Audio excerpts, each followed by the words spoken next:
You actually believe that Right. God gave Moses rocks on the mountain? Historical doesn't mean literal.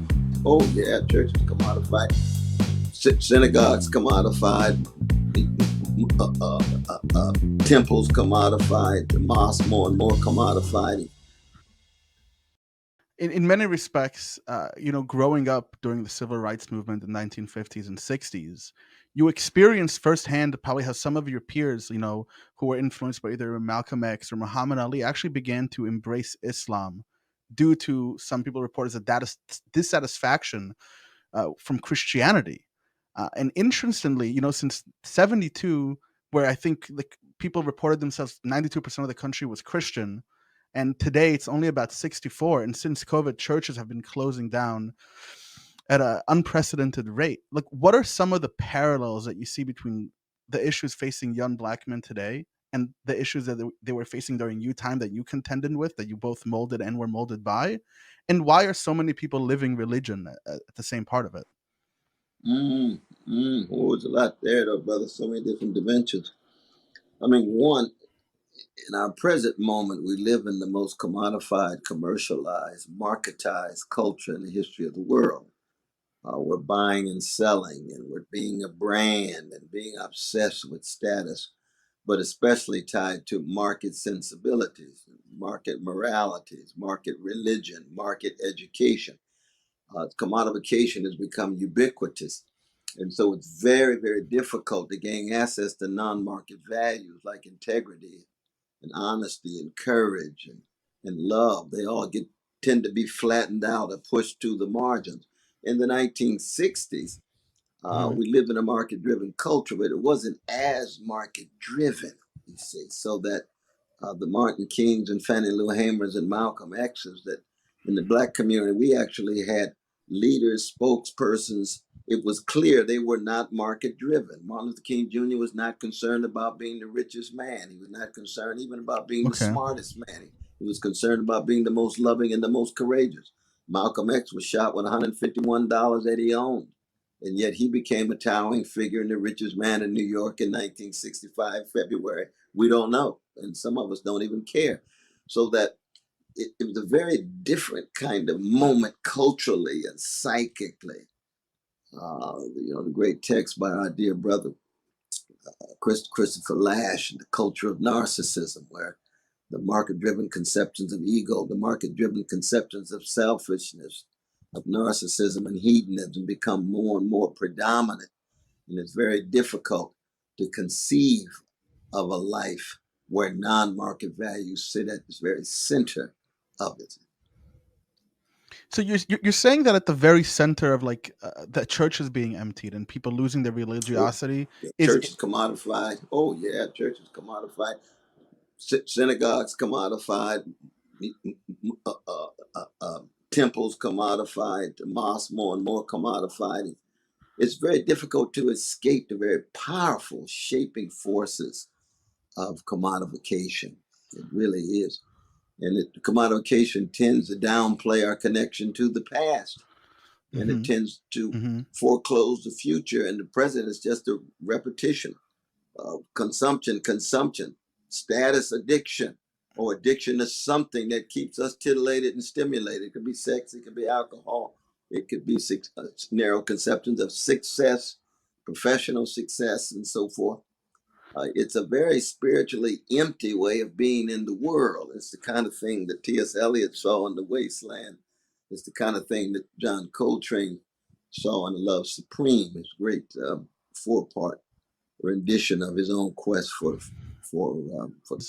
as someone who's so firmly held in their religiosity as you, Christianity as a whole was a system that was not only one of the primary tools for colonialization, it was one of the tools for erasure of indigenous people and cultures. So, how do you contend with that dichotomy, with that discrepancy in your life?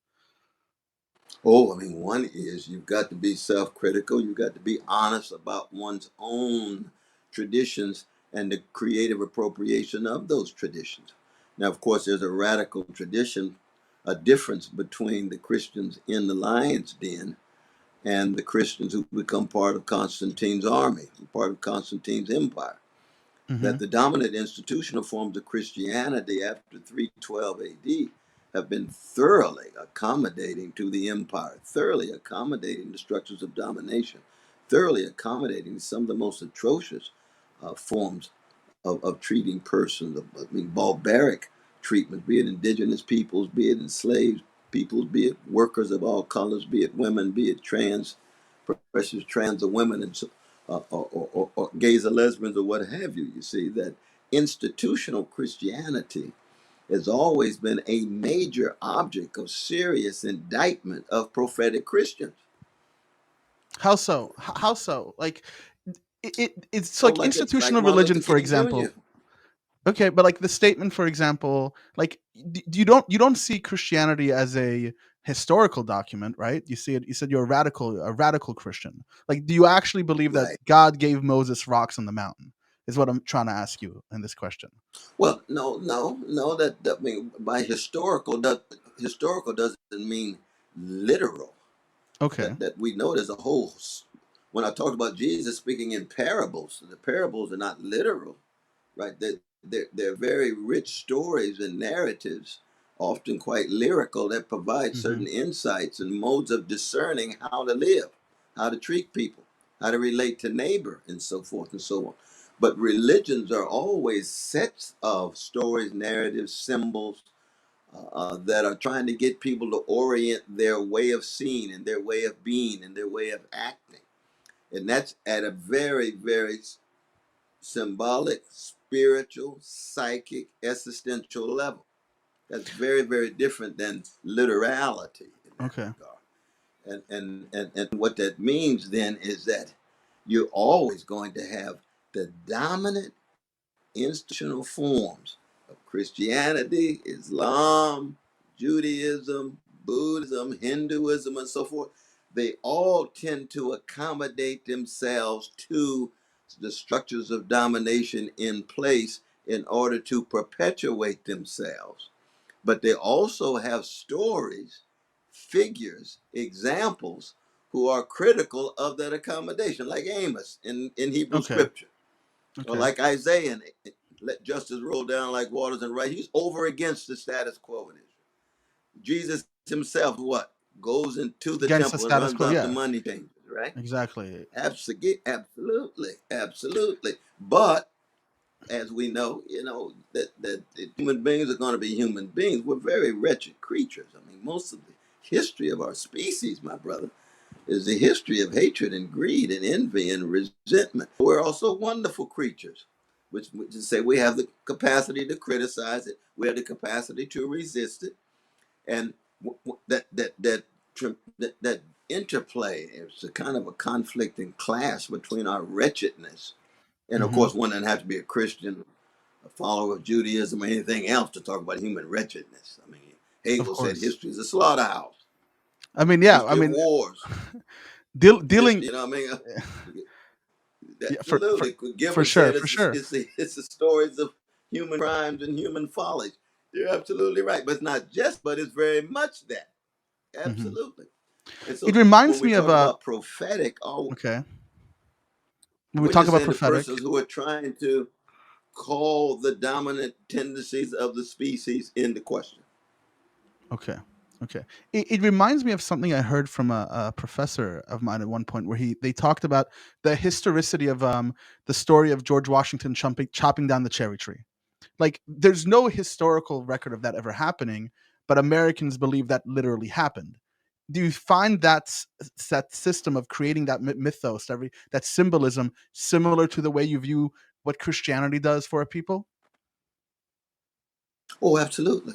Absolutely. Because narratives are narratives. Sometimes they're national, sometimes they're religious narratives, sometimes they're scientific narratives, sometimes they're ideological narratives. Stories are stories.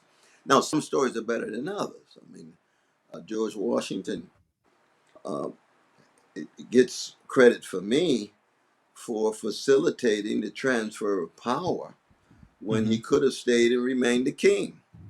Well, that to Yeah. me is very important. It takes a certain kind of moral courage to do that. At the same time, when I talk to my indigenous brothers and sisters, and when they hear the word George Washington, what comes to their mind A in murderer. their indigenous language? They call it Towns Destroyer because his father and the others supposedly were involved in these various projects of just leveling cities. Now, what does that mean? That doesn't mean that you demonize George Washington. It doesn't mean that you reject George Washington. It means that you keep track of his wretchedness, but you also keep track of when, in fact, he exemplified a certain kind of integrity. Now, being part of a vicious destruction of vicious people is ugly. It doesn't mean that that exhausts your humanity. That is Okay. to say, one could still be a guerrilla against the British Empire, which he was, and lead the urban guerrillas against the British Empire as the general that he was, and win the right battles in order to triumph. And I'm an anti-imperialist. So I'm with I mean, George when yes, he's yeah, against the British Empire, but of I'm course. also with my indigenous brothers and sisters. I'm anti-genocide. Well, I'm very much against George and his other when they're coming at indigenous people. So you can be that's part of what it means to be improvisational, brother. Jazz like. You can jazz like you being can able to. move from one context to the next and you can see the good and the bad, the wretched and the wonderful, the mountaintop and the valley.